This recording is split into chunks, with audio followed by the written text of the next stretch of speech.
Hello again, Rebecca here. Welcome back to my channel and welcome back to another Simple to Stunning layout design class. This is week 7, layout 21. So this is the stunning layout, and I just showed you the simple layout, the upgraded version, and now here we are going to pull out a whole bunch of stuff to add to this 1/3, 2/3 layout design that we've been working for. That is just some paper from Fancy Pants Designs, the Just Plain Fun collection. I do have some embellishments to go along with that as well.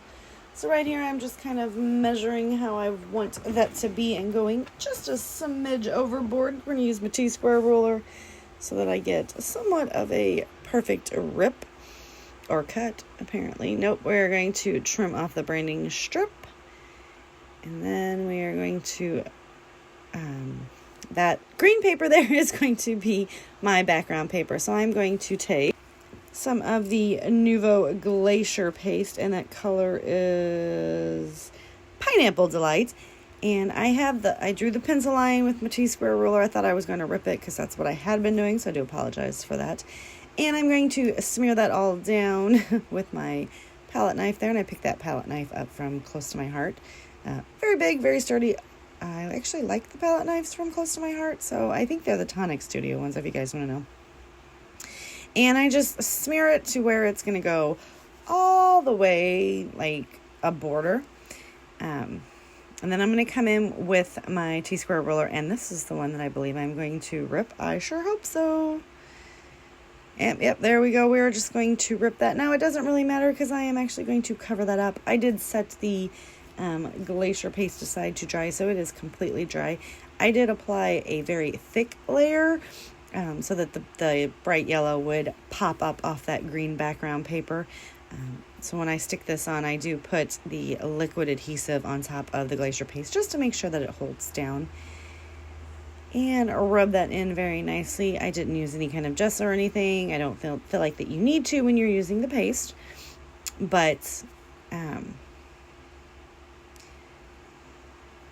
it does wrinkle. It does warp your page because it is a lot on there. So I'm going to take all of the tags from the collection, and I want to create just a smidge of a border.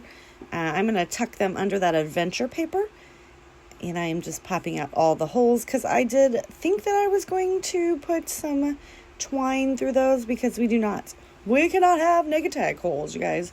But I ended up doing something a little different just to upgrade the stunning part of this. So I am just going to adhere those right down to that. You seen that bead of glue that I ran across there. So I'm just going to layer up all these tags in some funky orientations. I'm just making sure that there is no like tag by one another. I cut them because I don't want them to be too long. And I'm just popping them in and adding a little bit of dimension here and there, or not dimension, overlapping them, tucking them in and under. And I run them off the page on both sides. So we get those down, and I'm going to take the 2 scraps that I have, and I'm just going to tuck them in. And then we are going to run another bead of dry adhesive, and I'm going to take my washi tape just to cover the seam up.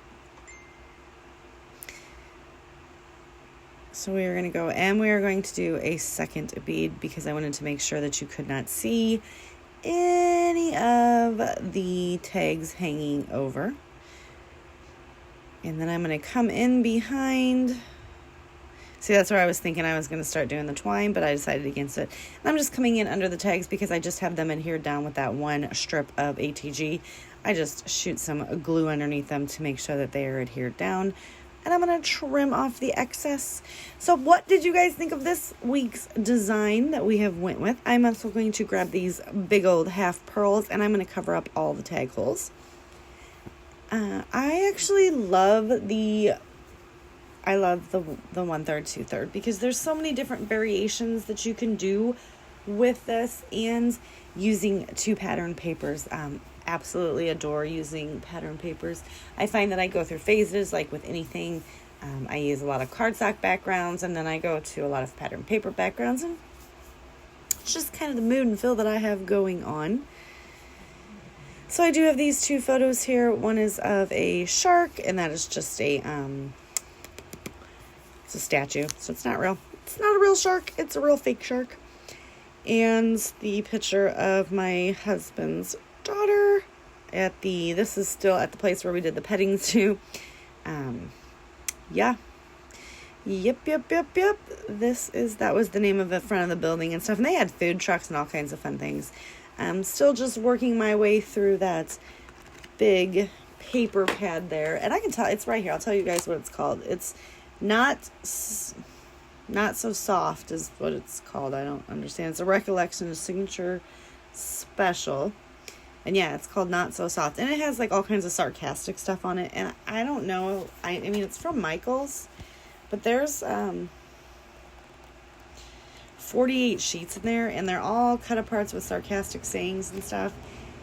And I guess at one point I thought I would use it, and it's been kicking around since, I don't see a year. Oh, since 2002. Okay, so we used the back of it as paper mat.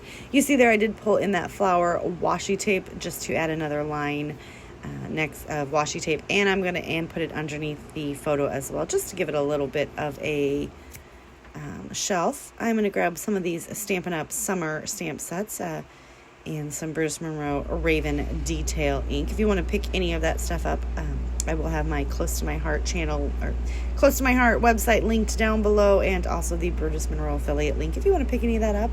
I am using my fabulous Alpine Wreath Squeaky Clean, and that just always makes my room smell so fabulous. And I'm just going to go ahead, and my title is simply going to be Hello with a Citrus Fruit, because this is some kind of show. It's the showcase of citrus, right? So it kind of worked for me to be able to use some of these orange slices and lemons and all kinds of fun stuff. Now, I do come in and I stamp this cute little orange all around the page, and I'm just going to get that right there on my title. And I'm going to put one right here. Okay, had I let that dry and not messed with it, this would have worked out fabulous. But I keep working with it, and I end up smearing it by rubbing my hand through that. But I print my photo on HP photo paper, and it's glossy, and that stuff, see right here, there you go, smear it right there, and I see it. I don't see it for a minute, but did you see, as I was putting the glue dots on to add the Spiegel Mom Scraps Sequin Mix, which is the melon ball, I'm not even paying attention to the fact that I totally just smeared that all over that picture. And when I seen it, I was like, oh my word, I can't believe I did that. And have I smeared it and stuck it any place else? Luckily, no. I don't know how I got that one. But I'm just going to add some sequins all along this sign, just to be a little bit more shimmer and shine right on this, where all the papers are meeting in the tags. I felt like we have done some where this week we'd focus on several different things on the way to make a 1/3, 2/3 layout. And this, I really like doing the tags down the edge, you guys. That's one of my favorite. I don't do it on camera very much, but it is a go-to in all of my albums. It's also a good way to use up cut-aparts that you can cut into tags, or just tags. It's a good way to get that stash used up. So this video is quickly coming to an end. Give me a thumbs up if you like the page. Click that subscribe button down below if you have not already. And see, there you go. I just seen it. So I just take my napkin and boom, it's totally fine. Then I'm like, oh my God, I have it everywhere. Anyway, I will have everything linked down below. I just pull in some of my stash items. Get a couple palm trees in there, fun in the sun, a little thing that says journey. I don't end up using the picnic baskets. Kind of go through. This is one of 4 of those little iris containers that I have that either A, go with one of these collections, or B, is just summer travel items. I go ahead and get these 2 food trucks put on there because in the back parking lot, they had a whole smorgasbord of food trucks, and I have no idea when I'd ever be able to use the food trucks, so we threw it on the layout. Don't forget to check out the Facebook page. There's 1, there's 2, and here is 3. Don't forget to check out my Facebook page, and I will see you guys tomorrow with another video, and next week's the last week. Bye.